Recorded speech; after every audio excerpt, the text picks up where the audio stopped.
Welcome to অগ্রগতি Anjana's kitchen and blog. নমস্কার, অগ্রগতি অঞ্জনার কিচেন অ্যান্ড ব্লগে সকলকে জানাই স্বাগত। আজকে তৈরি করেছিলাম খুব ঝটপট অল্প সময়ে মাটন রেসিপি। এই মাটনের রেসিপিটি তৈরি করতে আমি এখানে 600 গ্রাম মাটন নিয়েছিলাম। মশলার জন্য এখানে নিয়েছিলাম 2 বড় সাইজের পেঁয়াজ, 2 টমেটো, সামান্য পরিমাণে আদা, মাঝারি সাইজের একটা রসুন, আর মাংসের ঝোলে দেবার জন্য নিয়েছিলাম 3টি বড় সাইজের আলু। মাটনটিকে ধুয়ে পরিষ্কার করে নেবার পর এর ভেতরে 1 টিস্পুন লবণ দিয়ে আমি প্রেসার কুকারে সেদ্ধ করতে বসিয়ে দিয়েছিলাম। সমস্ত মশলাগুলোকে আমি গ্রাইন্ডারেতে পেস্ট করে নিয়েছিলাম। আদা, রসুন, পেঁয়াজ, টমেটো, জিরের গুঁড়ো, ধনের গুঁড়ো ও কাশ্মীরি ঝালের গুঁড়ো। এবার গ্যাসের ওভেনে কড়াই বসিয়ে নিয়েছিলাম, তাতে আমার পরিমাণ মতন কাঁচা সর্ষের তেল ঢেলে দিয়েছিলাম। তেল গরম হয়ে যাওয়ার পর কেটে রাখা আলুগুলোকে গরম তেলের মধ্যে ছেড়ে দিয়েছিলাম। আজকে মাটনের রেসিপিটা কিন্তু আমি একটু অন্য ধরনের রেসিপি তৈরি করে আপনাদের সামনে নিয়ে আসলাম।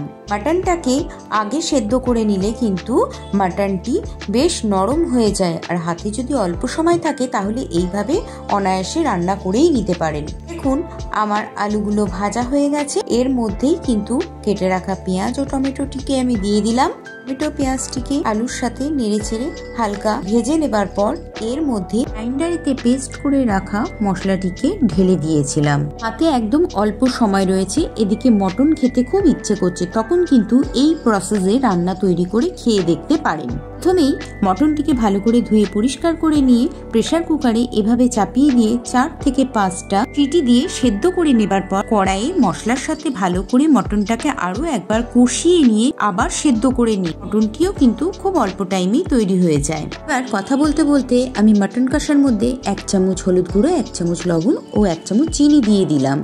আমিও মশলার সাথে কষিয়ে নেবার পর এবার সেদ্ধ করে রাখা মাটনটিকে দেখুন মশলার মধ্যে দিয়ে দিলাম। জল ঝরিয়ে জলটিকে কিন্তু আমি রেখে দিয়েছিলাম, মটন স্টকটিকে ঝোলে দেবার জন্য আমি রেখে দিয়েছিলাম। এবার দেখুন মাংস দিয়ে মশলার সাথে আলুর সাথে বেশ ভালো করে কষিয়ে নেবার পর আমি এর মধ্যে একটি ঢাকা চাপা দিয়ে দিয়েছিলাম। ঢাকা চাপা দিয়ে বেশ কিছুক্ষণ স্টিমে রেখে দেওয়ার পর দেখুন এই মাটন কষার মধ্যে থেকে প্রচুর পরিমাণে কিন্তু তেল বের হয়ে এসেছিল। এই পর্যায়ে কষিয়ে রাখা মাটনের মধ্যে সেই সেদ্ধ করে রাখা মাটনের স্টকটিকে আমি ঢেলে দিয়েছিলাম। ঢেলে দেবার পর ভালো করে মিশিয়ে নিয়ে আমি কিন্তু আবারও প্রেসার কুকারের মধ্যে ঢেলে সেদ্ধ করতে চাপিয়ে দিয়েছিলাম।